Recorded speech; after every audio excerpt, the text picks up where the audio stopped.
Então vamos lá, vamos começar pelos sintomas, porque é geralmente onde a gente se identifica, tá?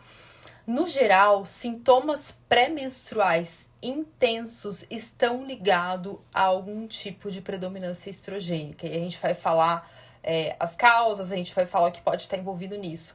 Mas, geralmente, os sintomas mais tradicionais, então, uma necessidade por doce muito exagerada, que está ligada a uma queda do nosso nível de estrógeno e, consequentemente, da serotonina, uma alteração de humor muito brusca. Então, basicamente, quando a gente tem esse estrógeno predominando e, de repente, ele cai, porque os hormônios vão cair para que a gente menstrue, a gente tem um problema, a gente tem os sintomas pré-menstruais, tá? Você pode ter diferentes motivos que estão te levando a essa predominância estrogênica, mas no geral ela tá bem envolvida aos sintomas pré-menstruais, tá? Outra questão é a presença de um sangue muito grosso ou formação de coágulos na menstruação. Então, é esse equilíbrio entre o estrógeno e a progesterona que vão garantir um equilíbrio entre os fatores de coagulação, tá? E quando a gente só tem o estrógeno ali presente, predominando, os anticoagulantes que seriam equilibrados pela progesterona acabam não atuando da forma que eles deveriam. Então, a gente também pode ter esse fator, esse sinal, mostrando que o estrógeno estava predominante, tá? Então, a presença de coágulos, geralmente, tamanho maior de uma moeda de R$1, ou um sangue muito grosso, muito viscoso, aquele sangue que desce em pelotas, que cai e fica no fundo do vaso, ou um sangue que não pinga, que sempre desce em pedaços mesmo, tá? Então, esse é um outro sintoma. A questão do incômodo nos seios, então, os nossos seios, eles têm bastante receptores para estrógeno, e quando a progesterona está equilibrada, ela vai proteger esse estímulo excessivo do estrógeno, né? Então, esse incômodo grande nos seios, ele também tá ligado a esse processo de predominância estrogênica, tá? Um fluxo muito intenso, então, quanto mais estrógeno esteve ali presente no nosso ciclo, maior foi o estímulo para formar tecido endometrial, né? Então, mais coisa a gente vai ter para descamar, tá? Então, esse sangue muito intenso, fluxo muito intenso, muito pesado, geralmente está ligado a uma predominância estrogênica também. E as questões de estamina, então não sei se alguém que está aqui assistiu a nossa live de sensibilidade à estamina, ela acaba sendo uma causa e uma consequência da predominância estrogênica, então a gente tende a entrar nesse ciclo vicioso da predominância estrogênica, tá? O que é importante, gente? O estrógeno naturalmente vai estar predominando na primeira fase do ciclo. Isso é natural, isso é esperado. Na primeira fase do ciclo, a gente só tem quantidades significativas de estrógeno e testosterona. A gente não produz quantidades significativas de progesterona na primeira fase do ciclo, tá? Se um profissional de saúde te pede um exame hormonal de estrógeno, progesterona, qualquer tipo de hormônio, ele precisa saber que fase do ciclo você estava, ou você precisa saber que fase do ciclo você estava para você saber interpretar esses resultados de uma forma adequada. Tanto é que na própria referência do exame tem ali as fases do ciclo, tá? Com frequência eu vejo pedidos de progesterona onde vem ali 0,15, um valor muito irrisório, mas a pessoa estava na primeira fase do ciclo, então nem faz sentido fazer uma análise de progesterona. Quando a gente usa esse termo predominância estrogênica, quando o estrógeno está predominando na segunda fase do ciclo. Então, a proporção, pena que eu não consegui mostrar o gráfico aqui para vocês, eu tinha feito um gráfico, mas a quantidade de estrógeno que a gente tem, a proporção de estrógeno que a gente tem é muito menor do que a quantidade de progesterona que a gente produz. Assim, geralmente a gente vê os gráficos, eles na mesma altura, mas não, é uma altura, tipo, muito desproporcional. A unidade de medida da progesterona é muito maior. Então, o que isso importa pra gente? Quando a gente ovula, imagina que essa progesterona literalmente estaria nos sustentando, estaria dando suporte, estaria nos deixando mais equilibrada, mais estável na segunda fase do ciclo. Quando todo esse aporte hormonal não está ali presente, a gente vai ter mais flutuações. E toda vez que o estrógeno subir e descer um pouquinho, a gente vai ter algum sintoma. Fica doida por chocolate ou por doce, tem aquela queda de humor, fica mais triste no meio do dia do nada, fica muito irritada. Então, qualquer flutuaçãozinha você vai sentir na forma de sintoma, tá? Porque a predominância estrogênica não é sinônimo de excesso de estrógeno. Vocês já escutaram isso? Então, assim, a gente pode ter 4 a 5 perfis de predominância estrogênica, tá? Então, o primeiro dele é quando, de fato, o estrógeno está alto e a progesterona está normal, tá? Então, a proporção do estrógeno fica um pouco mais alta. Quando que isso tende a acontecer? Em mulheres que estão com sobrepeso ou até obesidade, porque o nosso tecido de gordura, o nosso tecido adiposo é capaz de produzir, de converter mais os nossos hormônios em estrógeno, tá? Então, o estrógeno ele sempre vai ser derivado da testosterona, a gente precisa fazer essa conversão para produzir estrógeno. Em algumas mulheres essa conversão está muito ativa e com isso elas produzim mais estrógeno também. E um dos motivos é essa questão do maior quantidade de tecido adiposo, tá? E também a presença de xenoestrógenos, que a gente já vai falar, mas aqui entram os contaminantes ambientais. Eles têm uma atuação direta na nossa alteração hormonal e na nossa característica de predominância estrogênica. E algo muito importante de vocês saberem, a predominância estrogênica não acontece só em mulheres, ela pode acontecer em homens e até em crianças, tá? Então, homens geralmente com sobrepeso, ou às vezes o homem nem tem sobrepeso, mas tem um percentual de gordura aumentado, ou um homem com muitos contaminantes ambientais, vocês podem começar a observar. É um homem que tem mama, que tem tetinha, então ele não ganha peso como um todo, ele não ganha peso na barriga, ele tem só uma mama, tá? Então, homens com esse desenvolvimento mamário maior são homens mais que a gente chama de estrogênicos.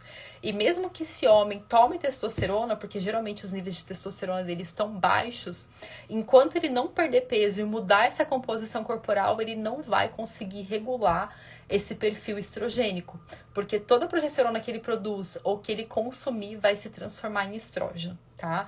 E isso é um ponto muito importante, principalmente pensando em casais que querem engravidar, tá? Eu sempre falo que a conta e a responsabilidade é 50-50 no processo de fertilidade, no processo de saúde do bebê, no processo de prevenção de aborto e perda gestacional. Então, homens com essa característica precisam perder peso para regular seus hormônios, tá? O segundo perfil é quando a gente tem um estrógeno normal, tá?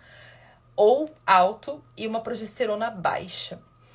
E esse perfil é muito comum no tal do período da perimenopausa, que pode começar ter sintomas mais evidentes a partir dos 40 anos. Então, a partir dos 40 anos, não que a gente se torne infértil, mas a gente passa a reduzir progressivamente a nossa produção de progesterona, a nossa qualidade do corpo lúteo, a manutenção desse corpo lúteo, né? E aí, dependendo dos hábitos que a gente tem, isso vai ser acelerado ou não, tá? Então, tem mulheres de 40 anos que ainda têm uma ótima produção de estrógeno e de progesterona, e tem mulheres que já começam a sentir muito essa variação.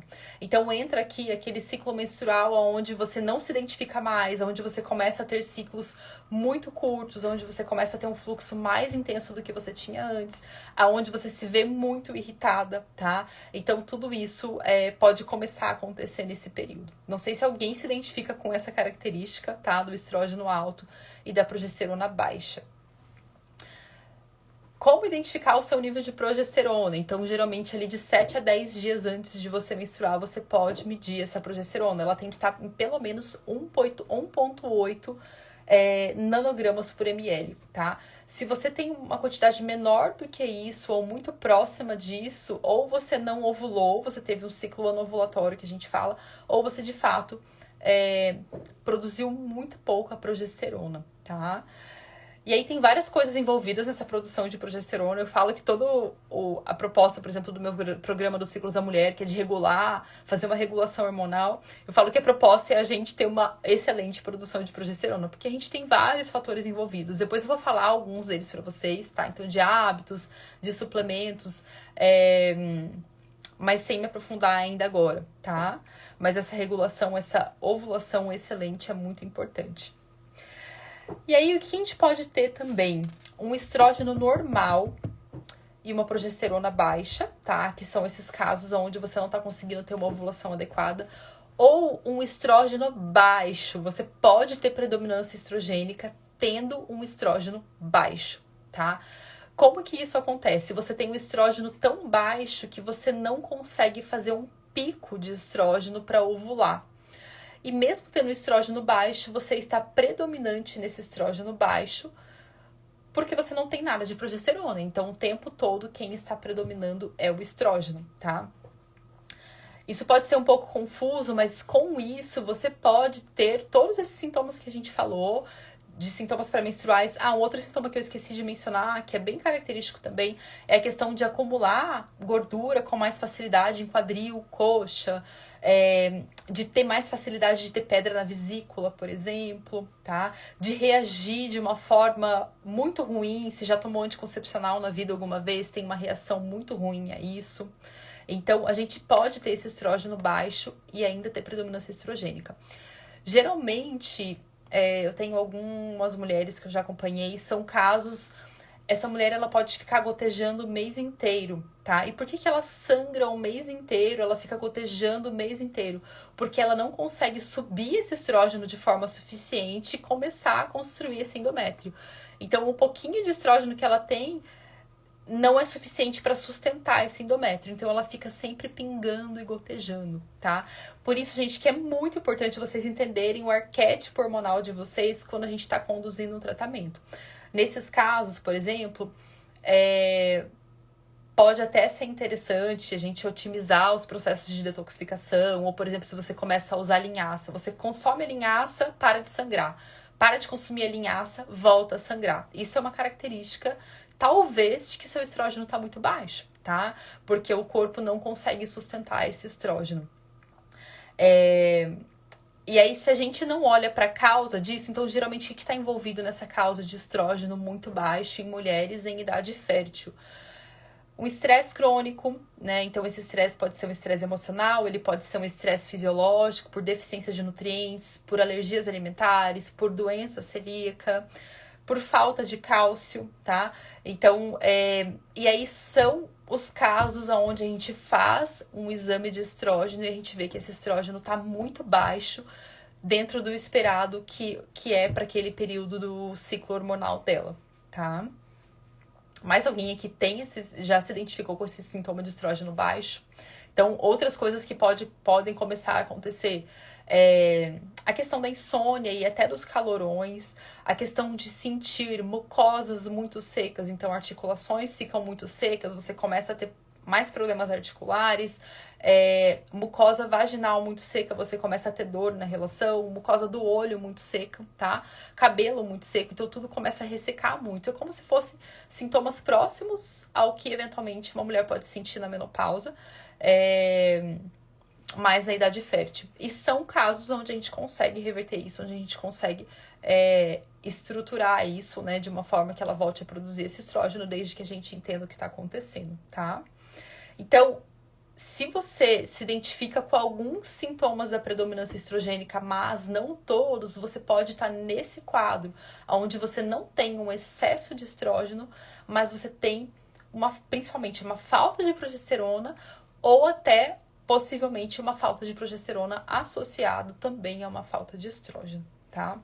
Ficou claro até aqui, gente? Vocês estão falando muito pouco hoje, estão quietinhas. Estão comendo, almoçando? Eu vou falar mais 3 questões dos biotipos da predominância estrogênica, tá? Eu só quero que vocês me deem um ok aí.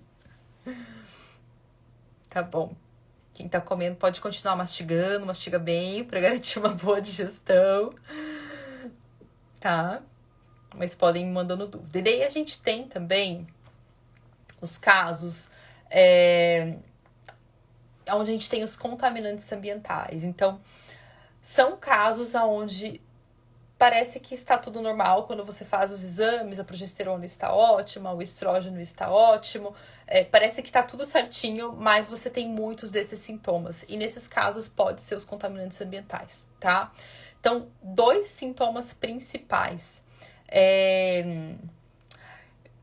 Vi a sua pergunta, Dani, tá? Já respondo ela. 2 componentes principais de contaminantes ambientais que impactam muito diretamente na nossa questão estrogênica, que é o BPA, que a gente escuta falar mais, ele é um disruptor endócrino reconhecido desde 1930, então a gente sabe que ele faz mal. E no geral a gente já tem muitos produtos sem BPA, porém, infelizmente, não estamos livres do BPA, tá? Sabe uma coisa que todo mundo tem contato pelo menos uma vez por semana, que a gente tem contato com BPA e muitas vezes não sabe? Vocês sabem onde a gente encontra BPA? Sabem aqueles recibos de mercado que são impressos na hora? Ou às vezes você entra no estacionamento, você recebe aquele recibo? Aquilo lá tem muito BPA. E como ele ainda é levemente recém-impresso, né? Em contato com a mão que tem óleo, a gente consegue absorver bastante daquilo. Tanto é que tem até análises de pessoas que têm muito contato com isso e como que é a relação estrogênica delas, tá?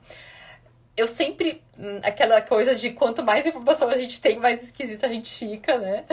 Então, às vezes, quando eu preciso pegar o recibo, enfim, eu tento pegar na pontinha dele, não muito na parte da tinta. Mas são pequenas coisinhas que a gente vai tendo conhecimento, a gente vai dando o nosso jeito ali, porque realmente a gente não consegue se livrar de tudo no mundo, tá? Porém, pessoas que têm, e isso a gente consegue já analisar hoje, as nossas características genéticas e como elas podem impactar na nossa regulação hormonal e como a gente pode usar a nutrição para né, ajustar isso. Então, tem pessoas que têm algumas fases de detoxificação mais lenta, então ou a fase 1 ou a fase 2. E sempre que elas entram em contato com contaminantes ambientais, agrotóxicos, cigarro, elas vão ter mais dificuldade de eliminar esses intoxicantes, né? E com isso, são pessoas que ficam mais suscetíveis a ter alterações também. Então tem aquela história do, minha avó fumou até 100 anos de idade, viveu super bem. Provavelmente são pessoas que têm uma genética de detoxificação muito boa.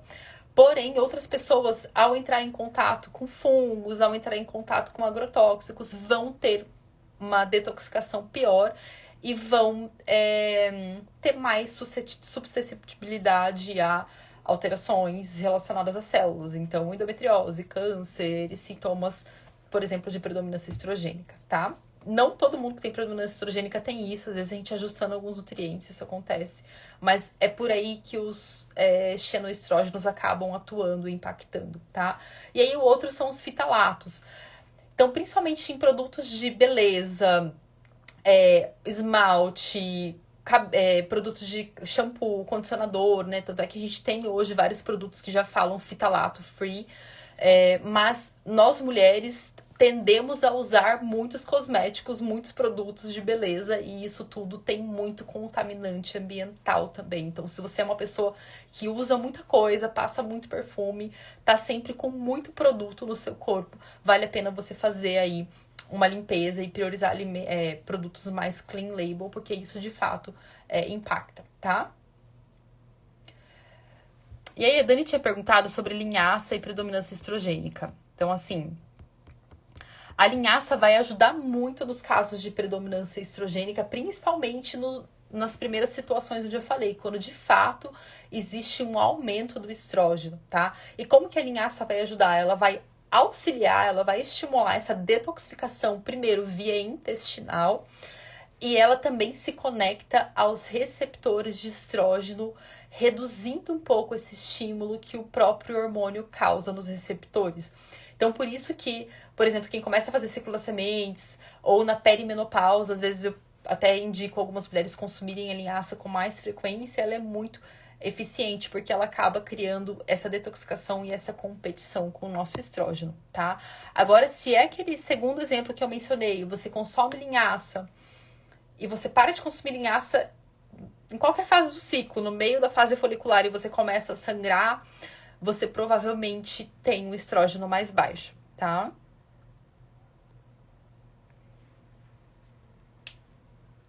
Ó, até a Adriana falou, tomou anticoncepcional injetável mensal por 9 anos, parou há 2 anos e meio e tem alguns sintomas ainda.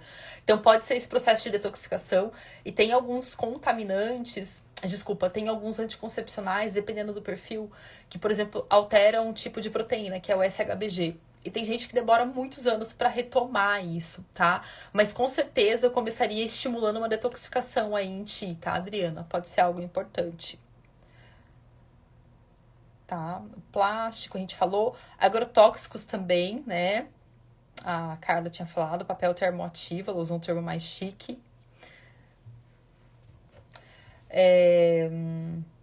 E aí a Aline falou, ó, endometriose, uma vida inteira indo no ginecologista e passava o uso anticoncepcional e tomava, me sentia péssima, possivelmente predominância estrogênica. Possivelmente predominância estrogênica ligada a essa capacidade mais baixa de detoxificação, tá, Aline? Todas as mulheres com endometriose têm predominância estrogênica? Não necessariamente, tá? Ou melhor, todas as mulheres com endometriose vão ter excesso de estrógeno? Não necessariamente. A endometriose, ela é uma alteração imunológica que é estimulada, então o tecido do endométrio é estimulado pelo estrógeno, mas ela não é causada por uma alteração hormonal, tá? Então, um exemplo que eu gosto de dar, quem me segue há mais tempo já deve ter escutado esse exemplo várias vezes, é como se a gente fizesse um cortezinho na mão com uma faca, com algum, né, algum graveto que passou. Então, isso causou o corte, né? Então, a causa da endometriose foi aquele corte. E o crescimento hormonal é como se você espremesse um limão em cima daquele corte. Então, toda vez que vem um hormônio, um aumento daquele hormônio, dói, porque aquele tecido reage ao estrógeno. Mas não é a causa da endometriose, tá? E aí isso muda muito a conduta, porque na conduta tradicional é o uso do anticoncepcional. E muitas vezes quando essa mulher tá em um quadro de endometriose profunda, onde as dores estão difíceis de serem controladas, eu falo, ok, vamos seguir, mesmo que você esteja usando o anticoncepcional, mas tenha noção que isso é uma bengala no seu processo, ele não vai tratar de fato, né?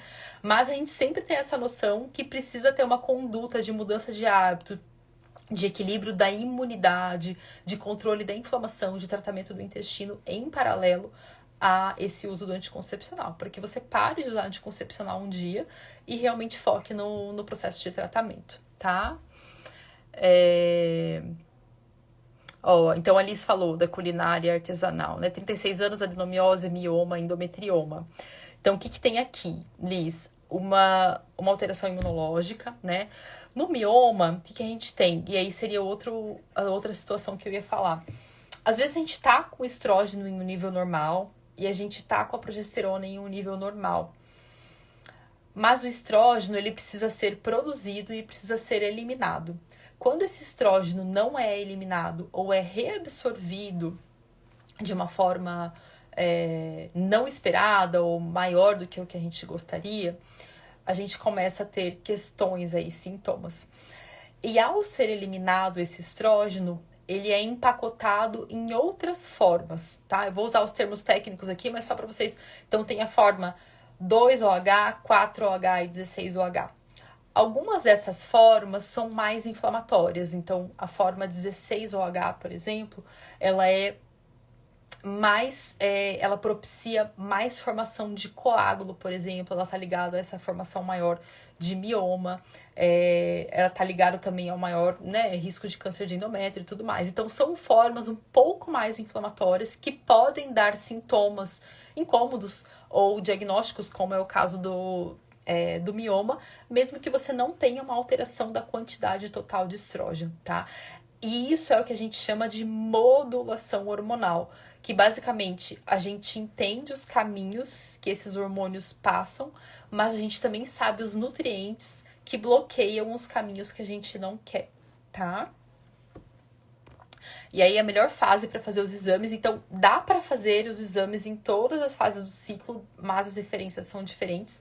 O que eu geralmente peço é do 3º ao 5º dia do ciclo, tá? E aí o estrógeno que eu considero normal para Normal não, mas saudável, vou dizer assim, tá? Um estrógeno que eu considero mais saudável para essa fase é de 30 a 80 nanogramas, desculpa, PG por ml, tá? Então, 30 a 80 PG por ml, tá? E aí, só para vocês saberem de uma última situação, é que assim como a gente pode ter resistência à insulina, a gente também pode ter resistência à progesterona, tá? Então, por exemplo, até mulheres que têm endometriose, elas vão... Esse tecido da endometriose, ele é um tecido mais resistente à progesterona. Mesmo que você tenha uma progesterona em níveis bons, você continua tendo sintoma de progesterona baixa, ou essa progesterona não é suficiente para bloquear esse crescimento desse tecido, tá? Esse é o papel da progesterona. Enquanto o estrógeno tá falando lá, cresce, cresce, cresce, cresce, cresce, a progesterona vem e fala, para de crescer. Então, por isso que esse equilíbrio entre esses dois hormônios é super importante. Por que uma mulher pode vir a ter resistência à progesterona? Por uma situação muito parecida com a resistência à insulina. Existe um quadro inflamatório. Então eu falo, imagina que é como se tivesse uma névoa ali no seu corpo e todas as células não conseguem entender direito. Imagina que você está de fato numa neblina ali. Então, quando chega um sinal, olha, o hormônio tá aqui, célula, chegou, ela não consegue entender aquilo direito. Então, geralmente, a gente olha para esse processo inflamatório, tá? O que é olhar para o processo inflamatório? É a gente incluir também alimentos anti-inflamatórios, como os conhecidos, urucum, cúrcuma. Inclusive, eu quero falar sobre urucum para vocês. Mas urucum, cúrcuma, gengibre, os alimentos coloridos, ômega 3, né? A própria vitamina D. Mas não só isso. Principalmente a gente olhar para o nosso intestino, porque geralmente é de lá que vem o maior processo da inflamação. Então, quando a gente tem um micro-organismo que está produzindo ali um gás que não é legal pra gente e esse gás está entrando no nosso corpo, isso pode ser um disparo inflamatório também, tá? Então, por isso que os processos de restauração hormonal, as minhas alunas sabem, a gente sempre começa olhando para a parte do digestiva, intestino e essa modulação inflamatória que vem daí, tá bom? Então, só resumindo, para quem chegou atrasado ou para a gente ficar com mais clareza, tipos de predominância estrogênica. Então, vamos lá, anotem aí, ó. Estrógeno alto com progesterona normal, estrógeno normal com progesterona baixa, tá? Que é muito comum na perimenopausa. Estrógeno baixo com progesterona baixa, então é aquele caso onde a mulher não consegue ovular, tá? Isso pode acontecer muito também nos casos de ovário policístico, por exemplo, onde tem ciclos anovulatórios. Os xenoestrógenos, né? Então, os contaminantes ambientais. As vias de detoxicação inadequada, então esses estrógenos mais inflamatórios e a resistência à progesterona, tá? Aí a gente vai seguir agora falando, eu vou responder algumas dúvidas de vocês, mas a gente vai seguir falando um pouquinho das causas e do que fazer, tá? Ó, a Cecília Tabajara falou, e quando a mulher tem 10 anos de fogachos pós-menopausa e não faz reposição, pode ser falta de estrógeno? Com certeza é falta de estrógeno na pós-menopausa, tá, Cecília? Uma coisa que é muito importante, gente, a gente ter noção, assim, eu falo que a gente tem poucas certezas na vida. Então, uma é que a gente vai morrer, e a outra é, se a gente passar dos 50 anos, a gente vai entrar na menopausa, tá? Então, ter noção do que acontece na menopausa e como se cuidar é muito importante. E na menopausa, os primeiros 10 anos pós-menopausa são muito importantes. E aí, mesmo que você não tenha feito reposição, Cecília, ainda vale alguns cuidados, tá? Então, por exemplo, a reposição com bioidênticos, mas também o cuidado com os fitoterápicos que vão equilibrar esse corpo, ajuda muito a prevenir diabetes, resistência à insulina, perda óssea e tudo mais. O fogacho, ele é uma consequência, uma parte do cérebro que é como se fosse o nosso termostato, né? Então, ele entende que o estrógeno tá muito baixo ou tá variando e isso dá um fogacho. Mas o fogacho também é uma consequência, geralmente, de um processo inflamatório, né? Na medicina chinesa, eles usam esse termo do fogo. Então, alimentos, chás que baixam um pouco esse calor do corpo. A folha de amora, eu uso muito o hortelã também, porque ele esfria muito o corpo, tá? A folha de salve, então você pode fazer um chá misturando todos esses, o próprio hibisco, e tomando ao longo do dia na forma gelada. Já alimentos que aquecem demais, como gengibre, canela, nesse caso a gente tenta reduzir um pouquinho, tá bom? Vamos ver se tem mais dúvidas aqui e aí a gente parte. É o mesmo que parabeno, né? São tipos diferentes, o fitalato, BPA, parabeno, são tipos diferentes, mas é tudo ruim igual, assim, tudo entra no mesmo, tá? Acne e alterações hormonais, a gente pode falar um pouquinho em outra live. Eu até gravei alguns vídeos pro YouTube recentemente sobre isso. O escape o mês todo, portadora de endometriose, o que fazer? E aí tem que entender muito essa questão de como tá esse estrógeno, tá? Mas se é o mês todo, assim, principalmente estrógeno, tireoide, mas eu usaria por um tempo os fitoestrógenos, mesmo para segurar, para você não perder muito sangue, mas entender se tem um estrógeno muito baixo, tá? Porque pode ter esse estrógeno baixo na endometriose também. O ciclo das sementes melhorou muito a minha cólica. E por que o ciclo das sementes funciona, né? Porque ele atua nesse processo de equilibrar o estrógeno. Então, facilmente, nós mulheres ou temos predominância estrogênica ou vamos ter predominância estrogênica, porque a gente passa pelo período da transição hormonal, que é o período da perimenopausa, depois dos 40. Então, por que é um tema, né, que todo mundo se identifica? Porque a gente vai passar por uma predominância estrogênica em algum momento da nossa vida, tá? Muita dor na ovulação, o que poderia ser? Tem essa questão do aumento hormonal. Eu faço uma relação como se fosse uma dificuldade de romper esse óvulo. Essa dor na ovulação, se ela dura 2 dias, ok, tá?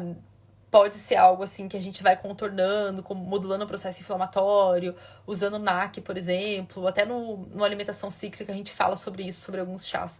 Se é uma dor que dura muito tempo, sempre vale a pena fazer um exame de imagem para tirar a possibilidade de alguma questão no ovário, tá? Então, se é uma dor que realmente você sente que tá muito fora do normal, que te incomoda por vários dias, vale a pena só tirar essa possibilidade, tá? Tá bom.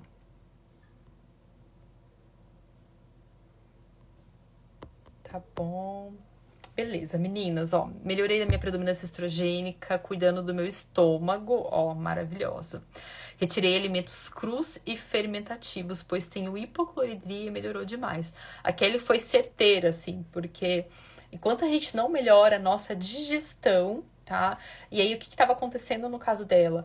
Por ela não ter uma digestão boa, ela tinha uma desbiose intestinal e essa desbiose intestinal fazia com que, provavelmente, ela tinha flatulência e desconforto, ela não absorvia bem nutrientes que são importantes para a detoxificação de estrógeno, e ela estava reabsorvendo o estrógeno dela. Então, por isso que a gente começa tratando muito esse processo, e é muito comum, né, esse quadro de não digerir bem os alimentos, tá? Vamos lá, então, gente. Vamos falar um pouquinho de causas, tá? Então, o que leva a gente a ter essa questão? Quando uma mulher tem um excesso de estrógeno, nunca é culpa dos ovários, tá? Então, tenham isso em mente. Por que eu falo isso? Porque geralmente a gente ataca os ovários, né? Com anticoncepcional, com coisas que bloqueiam, que causam uma castração hormonal na gente. Mas nunca é culpa dos ovários. Então, para onde que a gente vai olhar? Percentual de gordura, que a gente já falou aqui, que pode impactar. Então, se você sente que você tá nesse processo, realmente partir de uma mudança de hábitos básicas, focando numa perda de peso, pode ajudar muito, tá? E até um adendo. O tipo de dieta pode aumentar a sua predominância estrogênica também. Então, dietas com maior percentual de gordura vão aumentar a nossa absorção de estrógeno. Por que eu tô falando isso? Porque dietas cetogênicas em mulheres que têm alto nível de estrógeno pode ser péssimo. Porque a dieta cetogênica é baseada em 70 a 80% de gordura e mesmo que seja uma gordura saudável, isso vai impactar na sua microbiota intestinal e isso vai aumentar a reabsorção de estrógeno. Então, por isso que entender o seu arquétipo hormonal, entender o seu biotipo hormonal é super importante para você ser assertiva na dieta, que vai ser melhor para você também, tá? E E até as alunas do ciclo da mulher sabem bem disso, porque a gente acaba no final do programa direcionando ali, né, o protocolo de acordo com o biotipo hormonal. Porém, por outro lado, mulheres que têm uma alimentação com maior teor de fibra, então de 35 a 45 gramas de fibra, ou até uma alimentação vegetariana, tendem a eliminar mais estrógeno pelas fezes e pela urina. E isso pode ser um ótimo começo para mulheres que se identificam com esse excesso de estrógeno ou para mulheres que estão com sobrepeso e querem emagrecer, tá? Então, essa é uma questão da gente olhar. Quando a gente fala de detoxificação, a gente vai ter os alimentos mais detoxificantes também, tá? Então, os alimentos como o grupo das brássicas, que eu mesma falo muito pra vocês, brócolis, couve-flor, repolho, o broto de brócolis é mais rico ainda, mais concentrado. A própria cenoura, né? Então, tem alguns alimentos que vão atuar nesse processo de detoxificação especificamente do estrógeno. Mas, adequar nutrientes também é super importante. Então, por exemplo, usando essa questão que eu trouxe para vocês, que uma alimentação vegetariana pode eliminar mais estrógeno. E aí, chega uma mulher vegetariana aqui e me fala, Pri, mas eu me percebo muito com a predominância estrogênica, eu tenho um nível super alto de estrógeno e eu sou vegetariana ou vegana há anos. O que está acontecendo? E aí a gente vai olhar muito para essa adequação de nutrientes. Então, por exemplo, a falta de vitamina B12, a falta de magnésio, a falta de todas as vitaminas do complexo B, por exemplo, podem impactar muito nessa detoxificação adequada do estrógeno, tá? E sabem aquela questão do ácido fólico, que muitas mulheres, às vezes, quem tá ali nesse negócio de querer engravidar, da fertilidade, às vezes tem mais conhecimento disso, mas que a gente avalia um gene que é o MTHRF. Então, esse negócio de tomar o metilfolato, ele não é importante só para quando a gente quer engravidar, mas para detoxificação adequada dos hormônios também. E algumas pessoas, elas vão precisar tomar sempre metilfolato, porque elas têm essa variante genética, tá? Então, por isso que muitas vezes, quando me perguntam, quanto tempo antes eu preciso me preparar para engravidar? A minha resposta sincera é: esteja sempre pronta, mesmo que você não queira engravidar, porque o estar pronta para engravidar é um sinal de saúde plena. E mesmo que você não queira engravidar, é um sinal de produção de progesterona ótima e equilíbrio hormonal ótimo, tá? E aí a Adriana perguntou, café é inflamatório para quem parou o anticoncepcional? Legal, que daí já entra nessa questão do café, se ele é uma causa de alteração hormonal ou não, tá? Gente, assim, tem um estudo bem legal que ele avalia como que o café aumenta ou não o estrógeno. E eles perceberam que conforme a etnia das pessoas, então nesse estudo, aqui no Brasil nós somos muito misturados, né, em termos de raça. Acho que no mundo como um todo já somos mais misturados, mas eles observaram, por exemplo, que pessoas da etnia nipônica, então pessoas japoneses, chineses, eles aumentavam muito o estrógeno quando consumia café. Já outras etnias parece que reduzia, tá? O que eu indico é você sempre observar com bastante sinceridade como você reage ao café. E para você realmente ser sincera, você vai ter que parar, talvez, por uns dias e ver como que você se sente sem ele, com ele. Quanto mais mal você passa na abstinência do café, mais você precisa fazer um detox de café, tá? Porque não é normal uma pessoa ter dor de cabeça porque parou de tomar café. Mas a detoxificação do café, então as enzimas que a gente usa e os nutrientes que a gente usa para eliminar a cafeína são os mesmos nutrientes para eliminar uma parte da detoxificação do estrógeno. Então, quando a gente consome café, a gente está usando todos esses nutrientes de uma forma mais contínua e com uma maior demanda, tá? Então, isso pode sim levar a depressão, a uma redução de vitaminas que seriam importantes para outras funções do corpo. E aí, a gente ajustar o consumo de café, então a dose adequada e o momento do ciclo adequado é o ideal, tá? Então, já tem post aqui. Fase lútea, ideal é não consumir café, porque a detoxificação de cafeína fica muito mais lenta, então você pode demorar 10 horas para passar o efeito. E, no geral, por impactar em outras questões de cortisol e tudo mais, consumir só no período da manhã, tá? O ideal. tá bom? E aí, enfim, a gente tem a questão do intestino, e aí eu só queria trazer desses dois pontos, que é o da estamina, tá? Eu vou subir até a live da estamina depois no YouTube, porque muita gente me pediu depois. Mas pessoas que têm aquele perfil mais alérgico, rinite, sinusite, alergia a esmalte, alergia a maquiagem, vive espirrando, sempre tomou antialérgico na vida, tem enxaqueca e cólica, mesmo tendo melhorado a alimentação, tem esses sintomas alérgicos pioram no período pré-menstrual. Então, vale muito a pena olhar para isso, porque isso pode estar, assim, favorecendo para uma alteração hormonal, tá? E aí enfim, quem quiser saber mais, depois eu mando o link do YouTube, mas a gente não vai entrar em detalhes sobre isso. E a questão do estresse, gente. O estresse, é difícil falar de estresse hoje, que eu acho que é difícil alguém não se considerar estressada. Apesar que sempre existe pessoas que não se consideram estressadas, pensando aqui no questionário que a gente faz no programa. Mas o estresse, ele não é um perfil de rotina corrido. Ele é um perfil de pensamento. Pensamento negativo, autodepreciação, autocobrança exagerada, uma sensação realmente de pressão interna, tá? Uma insatisfação muito grande. E aí acho que vale ressaltar que as redes sociais favorecem muito para isso hoje, e talvez nem todas as pessoas estão atentas sobre isso. Então, o quanto que aumentou a sua insatisfação com o seu corpo depois que você passou a ver mais corpos nus no Instagram. Ou o quanto que você se sente frustrada com, sei lá, com a sua vida, porque você vê a vida de outras pessoas. Então, esse processo também é uma fonte de estresse. Estejam muito atentas a isto, tá bom? Porque isso impacta muito na saúde de vocês, tá?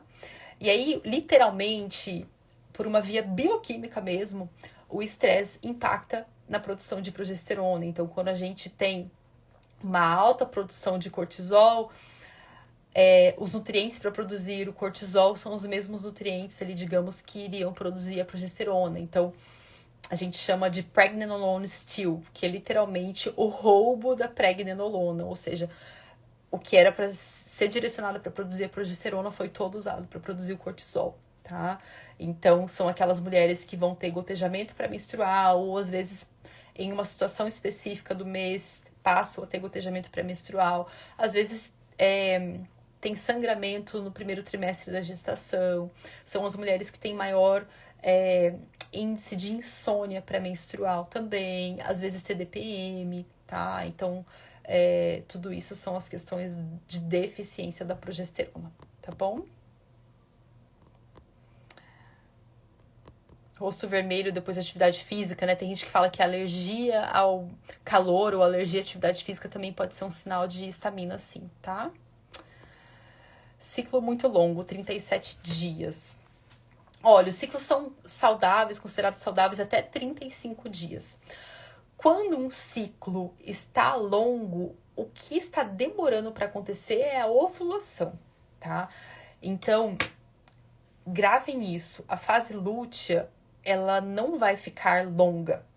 O máximo que a fase lútea dura é de 10 a 16 dias. Se você ovulou e você demorou para menstruar mais de 16 dias, você tá grávida. Se você atrasou sua menstruação, provavelmente a sua ovulação atrasou, tá? E aí a gente pensar, por que essa ovulação atrasou? Esse estrógeno tá demorando muito para subir? Então, é um quadro de estrógeno baixo, é um quadro de ovários policísticos, né? Onde quem faz acompanhamento do gráfico de temperatura basal é muito legal de ver. Às vezes fica assim, ó, o gráfico na primeira fase. Então, o estrógeno tenta subir, mas não dá conta. Tenta subir, mas não dá conta. Então, às vezes, um quadro de estresse também, esse estrógeno fica tentando subir várias vezes no mês e não consegue. E ele vai conseguir lá no 21º dia do ciclo, tá? Então, sempre olhar muito para isso. Como que tá esse nível de estrógeno nessa primeira fase do ciclo. E aí, toda a adequação de nutrientes também que a gente falou, restrições de carboidrato muito severa, atividade física de forma intensa, com restrição calórica, tudo isso pode impactar nessa produção aí da primeira fase, tá?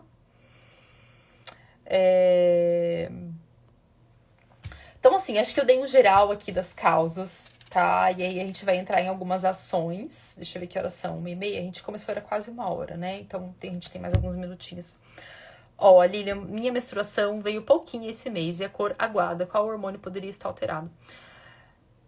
Lilian, primeiro ver seu nível de ferro, tá? Menstruação aguada sempre pode ser um indicativo de ferro baixo. E sangue, que vem pouco, estrógeno mais pra baixo. Mas nesse caso eu começaria vendo esse nível de ferro aí, tá bom?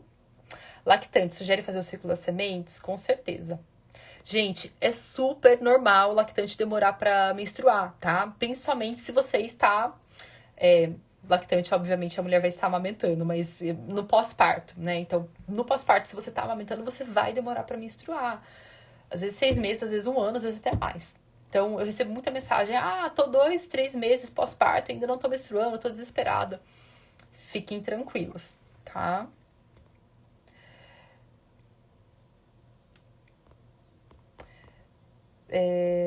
Tenho dificuldade de saber se eu tô ovulando. Até no programa a gente tem uma aula sobre percepção da fertilidade. Mas, BIT, né? É assim que fala, BIT Lima. Acompanhar a temperatura é a forma mais fidedigna, tá? Mulheres que já estão mais próximas dessa conexão do corpo, às vezes pelos sintomas, então, às vezes até pela alteração do muco ali, e pelas mudanças de como o seu corpo reage, tá? Você consegue perceber. Mas para começar, o que realmente é fidedigno é acompanhar a temperatura, tá bom? Ansiosa pelo novo ciclo da mulher. Logo a gente vai abrir, tá? Vai ter novidades bem legais, a gente vai ter um acompanhamento. Então, antes a gente tinha ali 6 semanas, né? Onde a gente tinha encontros semanais. E aí eu mudei um pouco alguns processos. Então a gente vai ter encontros mensais, todo mês comigo. A gente vai conversar, fala sobre ciclo menstrual, regulação hormonal, tirar as dúvidas de vocês. A gente vai ter também os resets. Então quem já conhece, né? Os resets, que é uma proposta de protocolo de resultados acelerados. A gente vai ter de 4 a 6 vezes ao ano. Então, quem entrar no programa ao longo desse 1 ano vai poder fazer os resets. Ou quantas vezes quiser, mas a gente tinha muito problema de, eu viajei, eu fiquei doente, não consegui fazer o reset, então agora vocês não vão perder mais, tá? E aí, algumas ferramentas que estão sendo atualizadas, então, módulo de ginecologia nutricional, oráculo de sintoma, tá ficando bem legal. E até a Kelly voltou a falar ali, parecia uma grávida de 7 meses quando comia os crus fermentativos, que é um quadro típico de SIBO, né? E a SIBO tá muito ligada com a endometriose, tá bom?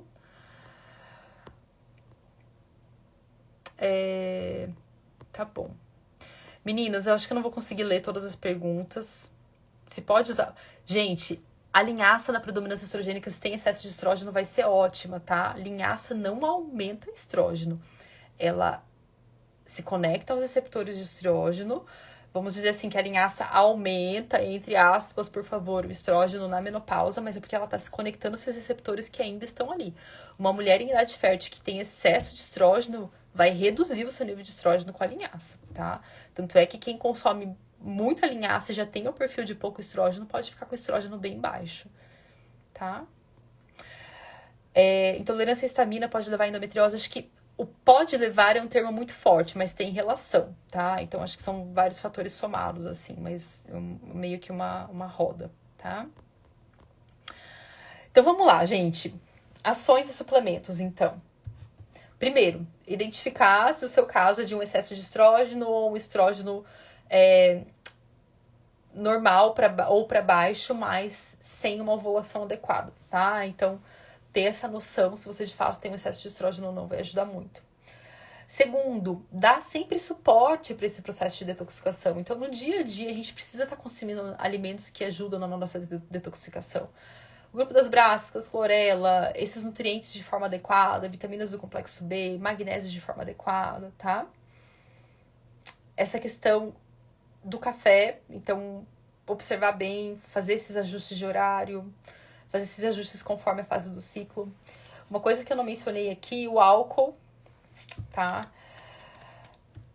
1 dose por semana, aumenta em 7% a estrona, que é um tipo de hormônio ali, digamos, mais agressivo, digamos. Ele é importante, a gente precisa ter estrona, mas quando tá muito alto, a gente vai ter mais sintomas estrogênicos, tá? Uma dose por semana, 7%. Duas doses por semana, 22%. O que é uma dose? O que é duas doses? Então, uma dose, 350 ml de cerveja, ou 120 de vinho, ou 60 de destilado, tá? O álcool ferra muito a vida da mulher, tá, gente? Infelizmente, pra quem gosta de álcool, me perdoe. Mas até uma vez eu respondi uma caixinha e me pediram, né, pra falar qual é o alimento, o pior alimento pra saúde da mulher. E até falei o álcool, depois me questionaram que não era alimento, mas enfim, é uma coisa que as mulheres consomem. Então, e principalmente a cerveja tem um perfil mais estrogênico, tá? É claro, se é algo assim que, enfim, algumas mulheres, eu acho que depende muito de que momento da vida você tá, às vezes tá impactando muito. Quanto mais passa o tempo, então quanto mais velha a gente fica, pior o álcool vai ser, tá? Mas, se você tem uma alimentação desregrada, mais álcool vai ser pior. Mas se você tem uma alimentação bastante fibra, atividade física, detoxicantes e consome eventualmente, não vai ferrar totalmente sua vida. Mas, se você tem esse perfil de predominância estrogênica, né? Às vezes tá precisando perder peso, tem muitos sintomas, tem que dar uma olhada no álcool aí, tá bom? E aí essa questão da dieta das gorduras, né, da dieta cetogênica e a dieta vegetariana que a gente já falou. E tem outras questões genéticas ali, mas no geral, assim, a recomendação é olhar para vitaminas do complexo B, fazer exames, ter essa noção de como é que vocês estão nesse nível de adequação, tá? Deixa eu ver se temos mais perguntas aqui.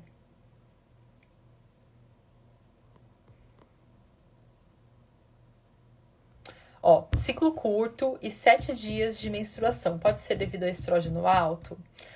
Roberta, pode, tá? Então, geralmente um ciclo curto, né? Um ciclo abaixo de 24 dias. Então, pensa, a fase LUTE, ela tem que ter pelo menos 10 dias, 10 a 16 dias, mas pelo menos 10 dias. Então, no ciclo de 23 dias, se você ovulou, você teria que ter ovulado lá pelo 13º dia do ciclo, tá? Se você ovulou no 13º dia, no 13º dia do ciclo, 10º dia do ciclo, já teve uma subida mais rápida de estrógeno. Junto dessa menstruação mais de fluxo intenso, pode ser um estrógeno mais para alto. Não necessariamente vai ser um estrógeno fora do saudável, mas é uma tendência de estrógeno mais para alto, tá? Então, realmente, essas estratégias de detoxificação do estrógeno na primeira fase do ciclo podem ajudar. E aí sempre vale ver, garantir se você tá ovulando, tá? Então, isso já determina muito essa questão. Isso pode ter origem hormonal? Tá. Gordura abdominal aumentou consideravelmente, mesmo mantendo a alimentação e fazendo musculação. Isso pode ter origem hormonal? Com certeza. Cortisol, então essa parte aqui, cortisol, né? E dependendo da idade que a gente tá, a gente se torna mais resistente à insulina. Mas a questão do cortisol realmente impacta bastante, tá? Pri, como essa situação do estresse, fazer a ovulação vir logo após a menstruação? Digo, uma ovulação muito precoce em estresse crônico. E aí foi o quadro, provavelmente, de ter uma subida de estrógeno muito alta, né? Então, às vezes, ovulou lá antes do 10º dia do ciclo. Mas, gente, sempre fiquem muito atentas, porque a presença do muco não necessariamente é a ovulação. E aí, quando a gente tá estressada, a gente já tem essa questão de favorecer uma predominância estrogênica. Então, vamos supor que logo depois que acabou a menstruação, você começou a ter muco. Muco, e esse muco ficou ali uns 7 dias. Então, não necessariamente você ovulou ali logo no começo desses 7 dias, tá?